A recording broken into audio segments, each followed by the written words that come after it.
여러분, 우설 먹는 게 트렌드라면서요. 일본 사람들 많이 먹는데 우리나라 사람들은 안 먹는 것 같아서 궁금해서 사봤습니다. 수컷 혀랑 암컷 혀가 왔고요.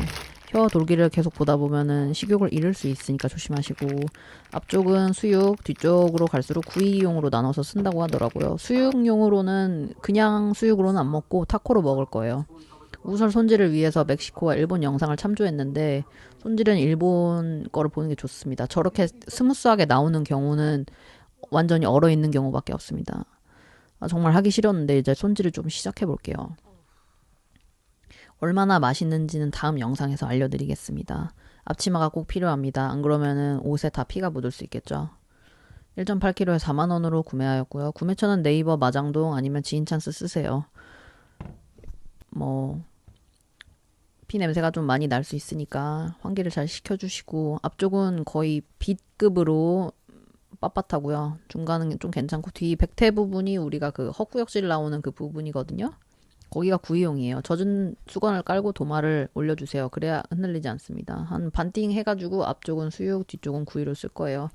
칼이 너무 예리하면 손을 벨 수 있으니까 님들이 아마추어일 경우에는 칼이 너무 예리하지 않은 게 좋습니다. 두동강을 일단 내주시고요. 구이 같은 경우는 혀껍질을 다 잘라줘야 돼요. 안 그러면 너무 질기겠죠?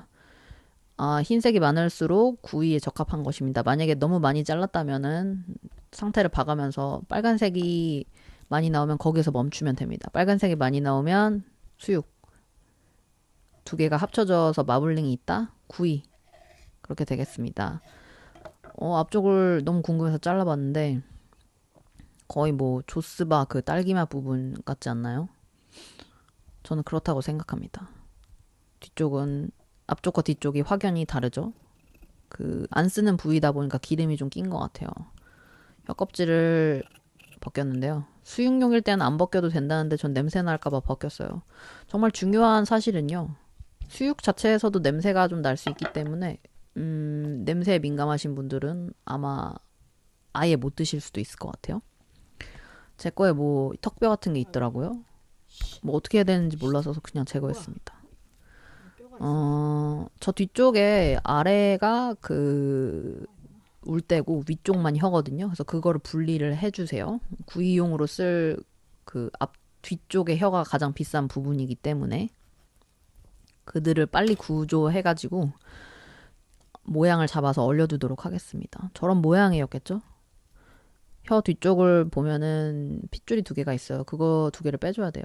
안 그러면 피맛이 좀 많이 날 것 같아서 야무지게 제거를 해주도록 하겠습니다. 이제 혀 껍질을 벗길 건데요. 우설이 왜 비싼지 이제 알 수 있어요. 수율이 너무 떨어집니다. 지금 440g 나왔나? 1.8kg? 27%도 솔직히 안 나온 거예요. 소세지 모양으로 잡은 다음에 사람들이 뺏어먹지 못하게 써줄게요.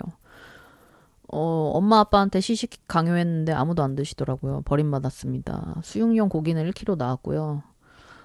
저건 타코 해먹도록 할게요.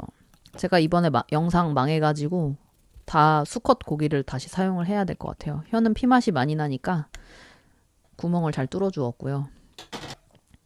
그 다음 영상에서 구이용 먹는 거를 보여드리도록 할게요. 맛있었냐고요?